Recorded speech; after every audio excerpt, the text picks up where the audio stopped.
How does a girl survive the end of a horror movie? You act kind of like a boy and you run around without a bra on. I'm Jayne from McKinney Grad School. This is Crazy Shit from Books. This week we're getting into the seminal gender horror classic, Men, Women, and Chainsaws by Carol Clover. Carol Clover birthed the term final girl, which you may have heard if you're into horror movies. If you don't know, the final girl is the final girl that survives at the end of the slasher movie, usually a teen girl that made her way to the end. And there are a couple rules of what makes up a final girl. The final girl is always a tomboy. She's not like other girls. She's masculine-ish. She's smart, sometimes, not always, but she at least thinks quick on her feet. She's observant. She's thrown in the, hey guys, something doesn't feel right here. Always virginal. 9 out of 10 final girls have never had sex or do not have sex. While their floozy friends get got, they stay chaste and safe. They're usually a good girl, a rule follower, they have a curfew, they abide by it. Perhaps most importantly, they're a survivor. Even if they're not particularly strong or smart, they're scrappy, and they can run through the woods without a bra on for sure. At the time, identifying and naming the final girl felt progressive and felt feminist, and the idea that like a girl would survive at the end of the horror movie felt feminist too.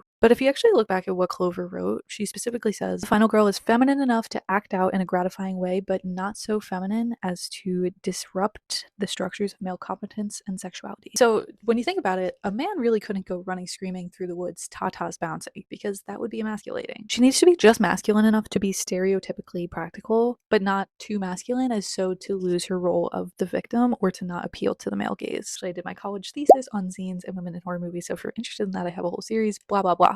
Spent a lot of time on IMDb, and it turns out, statistically speaking, the more women that they have on set, the better that final girls are treated, which means the more women on set, the less the final girl is, scantily clad. The smarter your final girl is going to be, the less like themes of like assault and incest and all of that yucky stuff. These women don't even have to be writers, they don't have to be directors. It's literally just women bodies on set. If you put a script supervisor there, final girl gets treated better. Who would have guessed that if you have women there, men aren't gonna act up and do whatever they want? I know.